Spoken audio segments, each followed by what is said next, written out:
기억에 남는 에피소드가 있으신가요?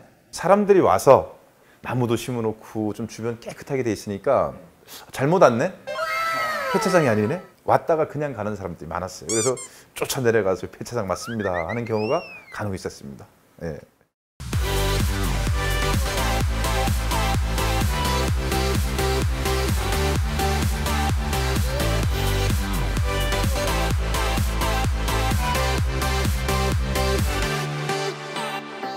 안녕하세요. 더 나은 미래를 위해 팀 리포터 박진욱입니다. 이렇게 해서 저렇게 해서 이렇게 해서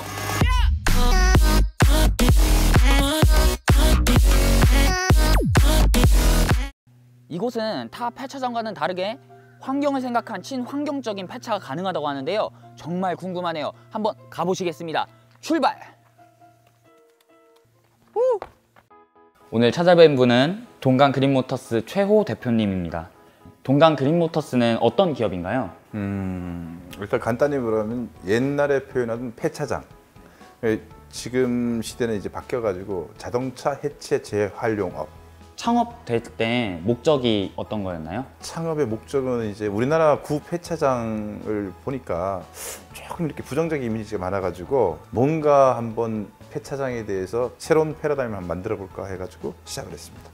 이전에 이제 건설업에서 30년가량 종사하셨다고 들었는데 폐차장 운영으로 사업을 바꾸게 되셨는지. 제가 제 인생에서 건설업에 올인하기는 너무 아깝다는 생각이 들어가지고 다른 업종을 한번 찾아볼까 했는데 마침 지인의 소개로 여기를 와보게 됐습니다. 내부 이곳저곳을 살펴보니까 폐차장답지 않게 정말 깨끗하더라고요. 타 폐차장과 달리 이런 깨끗한 환경을 유지하기 위해 하는 노력이랑 이유가 있으신가요? 사회에 뭔가 나도 이바지를 한번 해볼까. 이 폐차업에 대한 부정적 이미지를 한번 바꿔보자. 저희 동강 그린모터스만 이렇게 득을 보는 게 아니고 우리 폐차업계 전체, 우리나라 국민들 모두 대한민국이 득을 볼 수 있는 것을 한번 해보자. 이유가 뭐냐면 부정적 이미지 때문에. 또 폐차장 이미지가 바뀌었을 때 국민들이, 시민들이 안 살 것을 믿고 삽니다. 제 목표는 나중에 최종 목표는 그겁니다. 변화를 주기 위해서. 회사 부지를 이제 공원화하고 싶으신 이유가 따로 있으신가요? 폐차장 보면은 실질적으로 가보면은 바닥에 기름 범벅입니다. 기름이 신발이 빠질 정도로 푹푹 들어가는 데도 있습니다. 환경오염이 엄청 심하죠. 이거 좀 뭔가 변화를 시킬 수 있는 게 없을까. 건설업을 안 한 이유가 부정적 이미지였는데 폐차장도 마찬가지다. 깨끗한 분위기에서 나무 좀 심고 또 정원 좀 해놓고 분수대 좀 만들어 놓고 당연히 그렇게 해도 폐차장 운영할 수 있을 것 같다 라고 생각해서 목표를 그렇게 세워서 지금까지도 계속 진행 중입니다. 애로사항이 있었다면 어떤 거고 그 애로사항을 어떻게 극복하셨는지 궁금하십니다. 막막하더라고요. 일단은 뭔가는 이제 새롭게 해보려다 보니까 뭔가를 배워야겠더라고요. 그래서 부사장님하고 저하고 근 3년 가까이를 전국에 있는 폐차장을 웬만한 곳을 다 돌아다녔어요.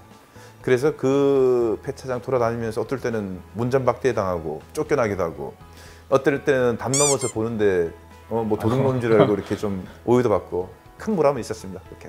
폐차를 하게 되면 모든 것을 부수는 게 아니라 재활용을 하시잖아요. 네. 그럼 중고 부품이 상당량이 나올 텐데 이러한 부품들은 판매 전까지 어떻게 관리가 되나요? 자체에서 먼저 테스트를 합니다. 요새는 차가 내구성이 좋고 해가지고 전부 시동이 다 걸리고 운행이 다 가능한 차들이 들어와요. 대부분 1차적으로 먼저 테스트를 하고 거기에 이상이 없는 제품들 다 사용 가능한 걸 탈거해서 그 세척실에 세척을 하고 그 다음에 광택실 또는 이제 그 건조실이라고 부르는데 거기서 광을 내고 뭐 건조도 시키면서 친환경 중고부품 탄생을 해서 1,400여 평에 보관을 하면서 수출이 가능하시다고 말씀을 하셨는데 수출을 한다면 어느 나라로 더 많이 나가는지 알고 계시나요? 아프리카, 가나, 뭐 중동 지방, 이라크, 필리핀. 우리나라 차, 현대 기아차가 수출되어 있는 나라들은 대부분이 나간다고 보시면 됩니다. 현재 매 분기별로 새로운 차량이 출고가 되잖아요. 그만큼 이제 폐차가 되는 수요량이 증가를 하나요? 연 폐차 대수가 79만 대, 80만 대 지금 육박하고 있고 자동차 대수도 등록 대수도 2,300만 대 지금 육박하고 있고 같이 늘어나고 있는 추세라고 보고 있습니다. 마지막으로 인터뷰 하신 소감 어떠신지 한번 여쭤보겠습니다. 이렇게 알리는 기회를 만들어줘서 감사할 따름이고 저희 회사 기준으로 얘기한다면 너무나 감사할 따름이죠. 이렇게 알리고 싶었는데 이렇게 찾아와서까지 이렇게 안내를 해주시고 알려주시고 하는 거는 감사할 따름입니다. 오늘 인터뷰 응해주셔서 정말 감사드립니다. 네, 감사합니다.